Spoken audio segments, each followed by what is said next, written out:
Bonjour à toutes et à tous, c'est OO54 et on se retrouve cette fois-ci pour une ouverture de 4 boosters création divine. Voilà, donc je vous avais dit que je ferais ça dans la dernière vidéo. Je m'y engage, c'est notamment pour remercier des 100 abonnés, ça me fait vraiment plaisir. Donc hop, on perd pas de temps, on ouvre.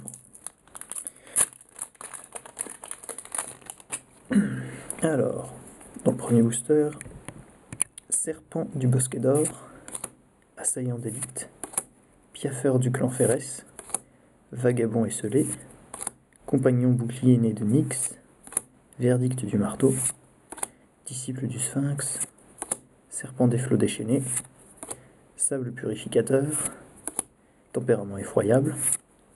On arrive aux Zenko, Sirène au chant silencieux, Fidèle de Kiora, Meneuse d'orage de Keranos et la rare, Podium des héros.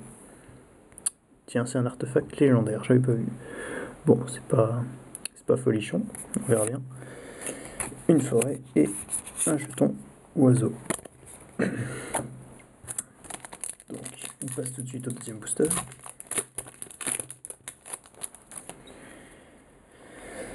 Alors, Guide solaire d'Orescos, Eidolon né de Nyx, Mort par asphyxie, Bagarreur fange-peau, Faveur selon Karametra, Sable purificateur, Tempérament effroyable, Irradiance selon Ephara, Hypnotiseuse des grands fonds, Disciple du sphinx. On arrive aux Zenko, Lien solaire, Ornitharque, Kraken des détroits et la rare Sentinelle silencieuse. Ça c'était la rare qui était fournie dans les packs lors des AP. Donc c'est puissant mais c'est pas fou non plus. Une montagne et un jeton centaure qui a vraiment la classe je trouve. Très bien. Donc là ça se casse un petit peu la figure. Désolé. Donc comme je disais, la nouveauté, le nouveau mécanisme dans cette édition, c'est le tribut. C'est, il me semble, alors je connais pas très bien cette extension, hein, je viens à peine de reprendre Magic.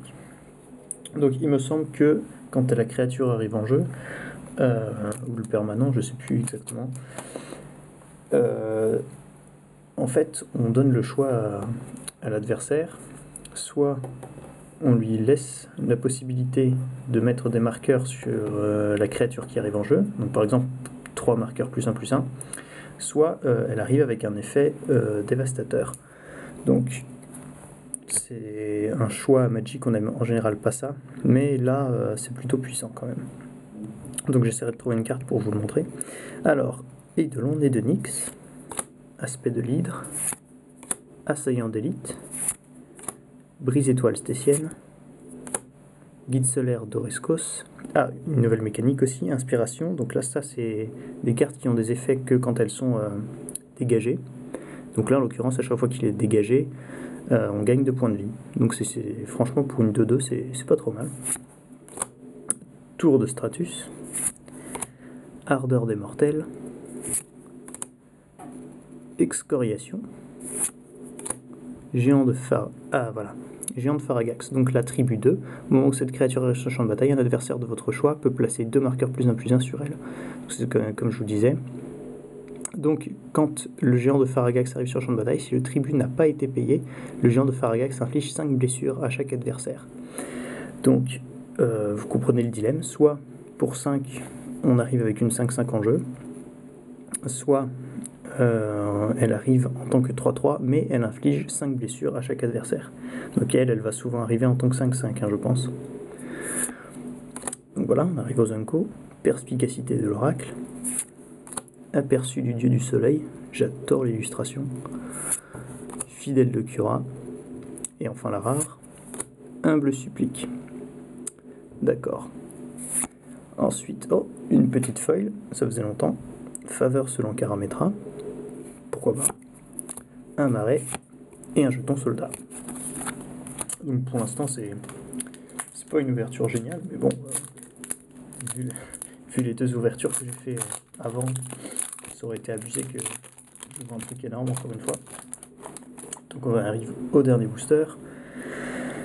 Fardeau du monde souterrain, Assermenté stétien, Guide voie satire, Revendication d'Erebos, Faveur selon Karametra, Tempête soudaine, Hypnotiseuse des grands fonds, Verdict du marteau, Disciple du sphinx, Serpent des flots déchaînés. On arrive aux Unco, Collet d'éternité, Fléau biliaire, Pérégrination, et enfin la rare, Chromanticore, donc une belle petite mythique injouable, mais qui est jolie. Déjà, j'adore les créatures enchantement.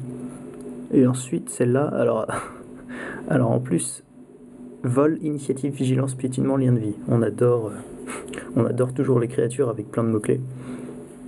Et en plus, on peut payer le coup de grâce. Donc, c'est-à-dire que pour 2 mana incolores en plus de son coût normal, elle peut arriver en tant qu'enchantée créature. Et cette créature gagne +4/+4 et elle vole, l'initiative, la vigilance, le piétinement et les liens de vie. Autrement dit, c'est un gros ton. Voilà. Donc bien sûr, étant donné qu'il y a 5 couleurs, c'est difficilement jouable. Mais ça peut être marrant entre amis. Voilà. Marais. Et une petite carte qui sert à rien. Alors on va faire un petit récapitulatif rapidement. Dans le premier booster, j'ai trouvé Podium des héros. Une petite rare artefact qui est légendaire, je savais même pas. Sentinelle silencieuse. Un bleu supplique. Attendez. Et dans le dernier booster, on a trouvé Chromanticore. Voilà.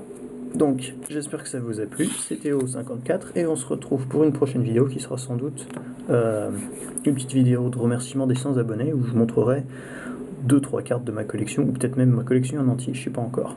Allez, à plus!